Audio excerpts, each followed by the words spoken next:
안녕하세요. 반갑습니다. 오늘도 복된 하루 주님께서 열어주시는 은혜의 길로 나아가기를 축복합니다.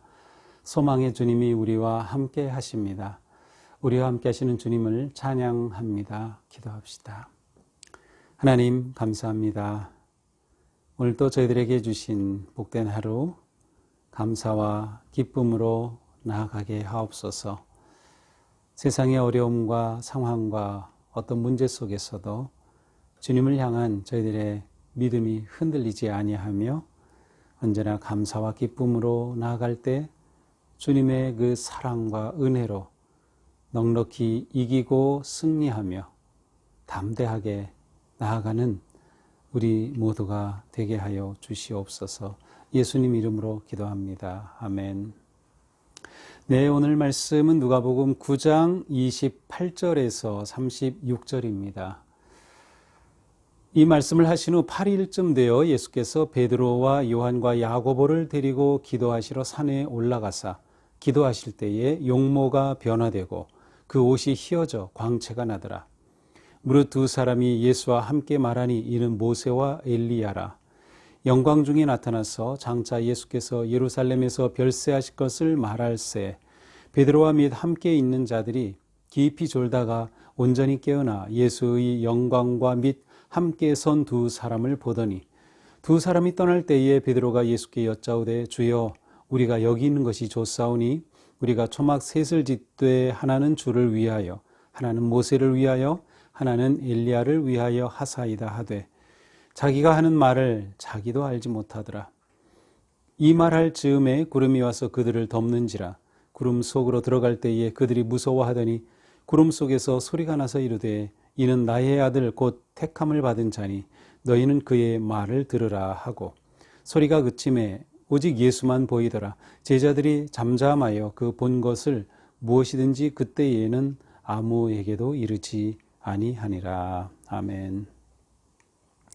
자, 오늘 말씀은 아주 우리가 익숙하게 들어본 예수님의 변화산상에서의 그 변모하신, 그러니까 예수님의 모습이 놀랍게 변하신 그 이야기입니다.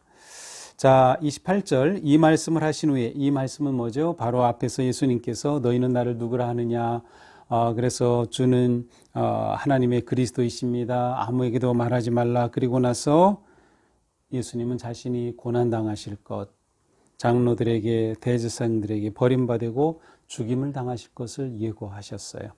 물론 제자들은 이 예수님의 말씀을 진지하게 받아들이진 못했던 것 같아요. 뒤에 가서 보면 예수님의 고난에 대해서 당황하는 모습들을 이제 볼 수 있기 때문이죠. 자, 그리고 나서 예수님은 아무든지 나를 따라오려거든 자기를 부인하고 자기 십자가를 지고 나를 따를 것이다. 이런 말씀들을 쭉 주셨죠.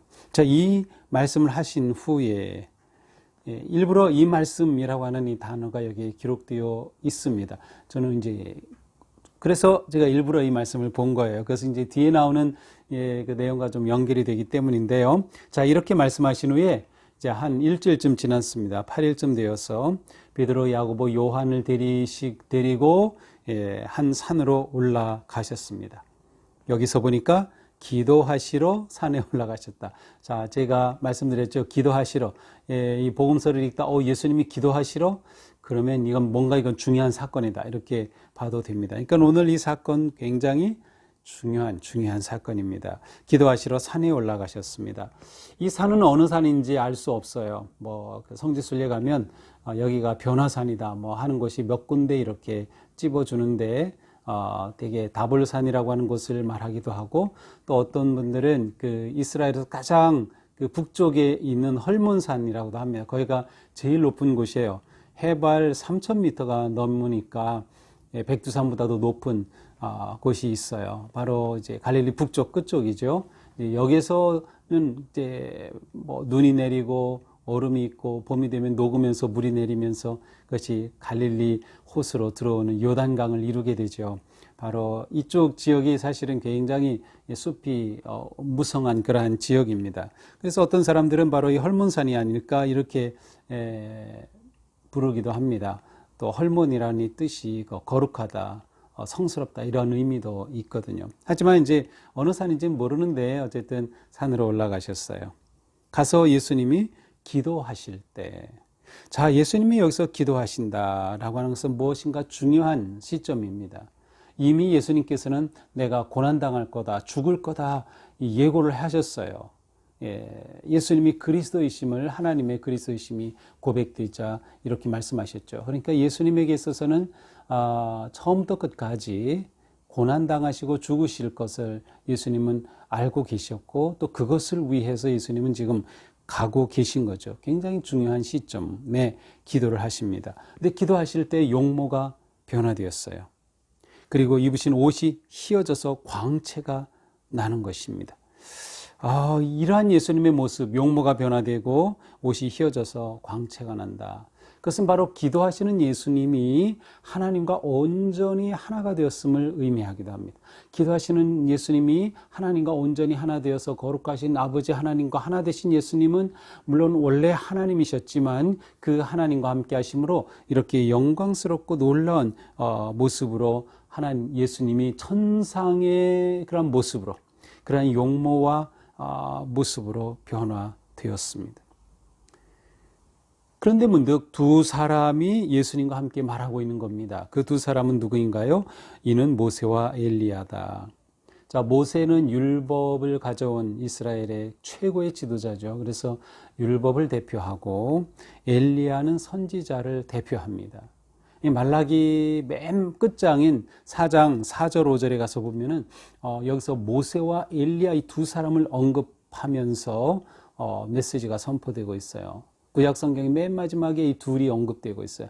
이스라엘 백성들에게 이 두 사람은 가장 중요한 지도자이면서 동시에 이스라엘 사람들은 하늘에 올라간 사람이라고 믿고 있어요.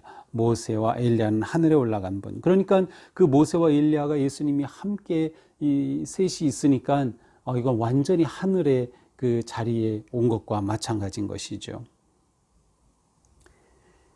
영광 중에 나타나서, 이렇게 모세와 엘리야가 영광 중에 나타나서 장차 예수께서 예루살렘에서 별세하실 것을 말할 때, 자, 이렇게 둘이 나타나서 예수님과 대화하는데 그 대화의 내용이 뭔가 하면 장차 예루살렘에서 예수님이 별세하실 것이다.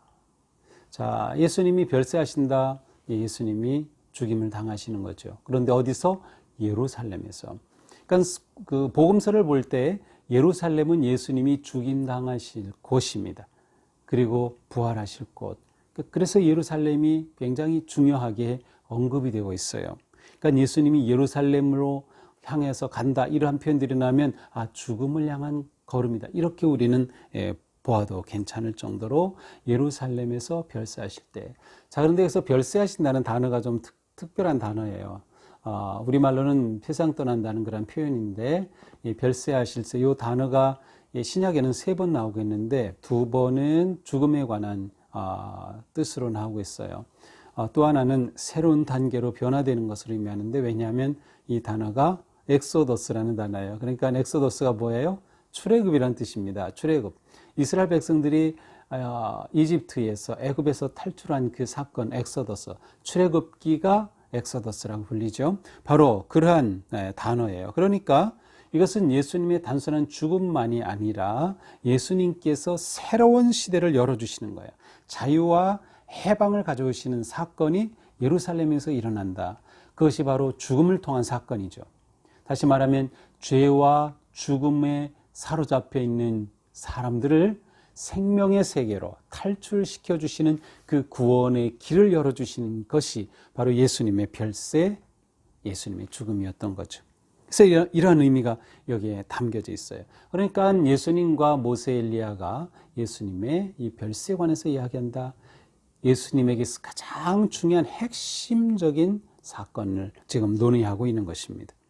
자, 그런데 이때 베드로와 야고보, 요한은 올라가서 뭘 했습니까? 32절, 베드로와 함께 있는 자들이 깊이 졸다가, 참 놀랍죠. 예수님은 지금 산에 올라가서 기도하시러 올라가셨는데 베드로, 야고보, 요한은 졸고 있어요. 우리가 이런 모습 떠오르지 않나요? 맞아요. 예수님께서 십자가를 앞에 두고 정말 땀이 피가 되도록 기도하실 때 이들은 졸고 있었어요. 이런 대조적인 모습이 여기에도 나타납니다. 예수님은 기도하시고 제자들은 졸고 말이죠. 자, 그런데 졸다가 엄청난 사건이 지금 일어나고 있어요. 근데 깜짝 놀라 깨어서 보니까 예수님이 영광 가운데 있고 이 두 사람이 광채를 보이면서 두 사람이 함께 있는 것이 보였어요. 야, 이럴 때 정말 이 베드로는 감당할 수 없는 경험을 하는 거죠. 야고보, 요한 마찬가지겠죠. 이런 순간 모세와 엘리야가 떠나갑니다. 자, 33절. 두 사람이 떠날 때에 베드로가 예수님께 여짜되 우리가 여기 있는 것이 좋사오니 우리가 초막 셋을 지어서 주님을 위해, 모세를 위해, 엘리야를 위해 이렇게 짓는 게 좋겠습니다. 그런데 그 뒤에 나오는 말씀이 재밌어요. 자기가 하는 말을 자기도 알지 못하더라. 베드로가 엉겁결에 이렇게 말했는데 횡설수설하는 겁니다. 이 엄청난 이 경험 속에서 말이죠. 하나님을 만난 경험 아니에요. 지금 예수님의 그 신적인 모습이 영광 가운데 드러나고 엘리야가 보이고 모세가 보이는 영광스러운 순간에 완전히 정신이 나가버린 거예요. 그래서 횡설수설하면서 하는 말이 여기다 초막을 지어서 예수님도 계시고 모세도 계시고 엘리야도 계시면 좋겠습니다. 우리가 여기 그냥 있으면 좋겠습니다. 그 경험이 얼마나 황홀했던지. 얘기가 계속 있으면 좋겠다고 말하죠. 그런데 이런 말할 때 구름이 확 덮이더니 구름 속에서 이들이 무서워합니다. 무서워한다는 이 표현은 성경에서 하나님의 임재하신 가운데 사람들이 반응하는 모습이에요. 그러니까 하나님이 임재하신 겁니다. 소리가 납니다. 이는 나의 아들 곧 택함을 받은 자니 너희는 그의 말을 들으라. 이는 내 아들 택함을 받은 자다. 너희는 그의 말을 들어라. 나의 그리스도다. 앞에서 베드로가 고백했던 것처럼 하나님의 그리스도이십니다. 라는 것과 같은 그런 음성이 들린 겁니다. 그러면서 그의 말을 들어라. 자, 그의 말이 무엇이죠? 바로 앞에서 제가 처음 시작할 때 설명드린 말이에요. 어제 우리가 본 본문, 너희가 나를 누구로 하느냐? 하나님의 그리스도이십니다. 예수님이 죽음에 관해 예고하시고, 그리고 너희는 나를 따라오려면 자기를 부인하고 날마다 자기 십자가를 져야 한다. 바로 이 말씀을 너희가 들어야 한다. 여기서 듣는다는 것은 단지 귀로 듣는 것이 아니라 순종이죠. 너 엄마 아빠 말씀 잘 들어. 그런 것은 귀로만 듣는다는 것이 아니라 순종한다는 뜻이 포함됐어요. 마찬가지입니다. 그의 말을 들어라. 그의 말에 순종해라. 자, 바로 이 말씀을 주신 것이 이 제자들에게는 너무도 중요했어요. 예수님께서 앞에서 이 귀한 말씀을 주셨지만 그들이 이 말씀을 도무지 이해할 수 없었겠죠. 예수님이 죽으신다니 이게 무슨 말이야.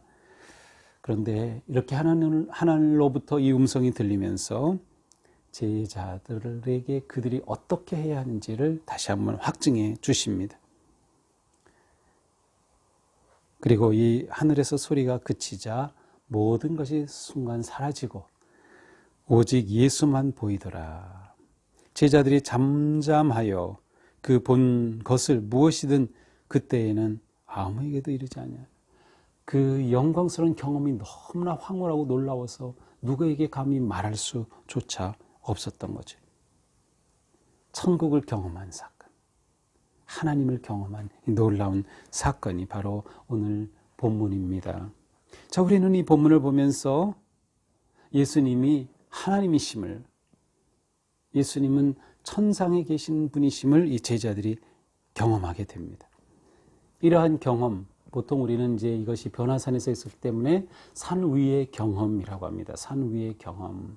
우리의 믿음의 삶에서 이 산 위의 경험이 너무도 중요합니다. 산 위의 경험. 거룩한 경험, 하나님 경험이라고 할 수 있어요. 정상의 경험이죠. 왜 이것이 중요한가? 정상의 경험이 일상의 능력이 됩니다. 정상의 경험이 일상의 능력이 됩니다. 우리에게 있어서 예배가 이러한 정상의 경험이 되어야 합니다. 예배는 하나님의 임재하심 가운데 그분의 임재하심 앞에 우리가 그분을 경배하고 찬양하는 거죠. 우리가 베드로 같은 정말 이 초감각적인 이 엄청난 경험은 아니라 하더라도 예배 속에서 우리는 하나님을 뵙는 겁니다. 이 거룩한 경험이 있는 거죠. 하나님을 만나는 경험이에요. 신적 경험이 일어나는 거죠. 우리가 이 예배의 경험이 있을 때 일상에서 능력으로 살아갈 수 있어요. 일상의 힘이 정상의 경험에서 주어집니다. 예수님은 이 놀라운 기도와 이 경험을 통해서 십자가를 끝까지 지고 갈 그 길을 담대히 가실 수 있었습니다. 그래서 예수님은 기도하셨습니다. 또한 제자들을 그곳에 새 제자를 초청하심으로 제자들을 훈련하여 주셨습니다. 하나님을 경험한 그 경험이 그들로 하여금 일상의 능력이 되도록, 주님을 따르는 제자의 삶을 살아갈 힘이 되도록. 베드로는 이곳에 그냥 함께 있기를 그냥 머물기를 원했어요. 정상에 머물러 있기를 원했어요. 그러나 정상의 경험은 머물러 있는 자리가 아닙니다. 그 경험을 한 자는 내려가야 돼요. 그래서 내일 본문에서는 내려갑니다. 땅으로 내려가야 합니다. 산에서 내려가야만 합니다. 우리가 예배를 드려 이 놀라운 경험을 하고 주님을 만날 때 예배만 하면 좋겠다 하는 마음이 들죠. 이 자리 너무 좋아. 그러나 우리는 세상으로 나와야 합니다. 우리가 일할 곳이 있어요. 우리가 섬겨야 할 사람들이 있어요. 우리가 사랑해야 할 일들이 있어요. 바로 이것으로 내려오는 것이죠. 그래서 우리는 정상의 경험이 있을 때 일상의 능력을 얻게 된다. 천국을 경험하고 하나님의 임재하심을 맛보는 삶. 우리 모두가 이러한 경험을 우리 삶 가운데 살 수 있게 되기를 바랍니다. 이러한 경험은 특별하고 오늘 보면 정말 엄청나고 특별한 사건이지만 이러한 것은 우리의 순간적인 한 모먼트가 될 수도 있어요. 오늘 우리가 살아가는 동안에 하나님께서 함께 하심을 경험하는 순간이 있을 수도 있어요. 누구의 문자를 통해서, 또 어떤 뉴스를 통해서, 아니면 누구와의 대화를 통해서, 아니면 일을 하다가, 아니면 책을 읽다가 하나님의 함께 하시는 그 거룩한 경험, 우리가 이런 경험으로 매일매일을 승리할 수 있는 거죠. 우리가 지금 코로나의 어려운 가운데 있지만 우리는 하나님을 예배하며 거룩한 경험의 백성이기 때문에 우리는 넉넉히 이겨나갈 수 있으리라고 믿습니다. 우리의 오늘 하루 속에도 하나님께서 우리 가운데 세밀하게 찾아오셔서 우리를 만나주시고 우리가 거룩한 경험으로 새 힘을 얻는 그런 하루가 되기를 주님의 이름으로 축복합니다. 기도합시다. 주님 감사합니다. 오늘도 주님의 은혜와 사랑으로 하루를 시작합니다. 오늘 하루도 주님 은혜 안에 인도하여 주시고 무엇보다 우리의 삶의 자리에서 하나님의 함께하심을 경험하고 그 작은 거룩한 경험이 하루하루 우리를 이끌어가는 능력이 되도록 우리를 품어주시고 인도하여 주시옵소서. 예수님 이름으로 기도합니다. 아멘. 네, 오늘도 주님 은혜 안에서 복된 하루가 되기를 축복합니다. 사랑합니다.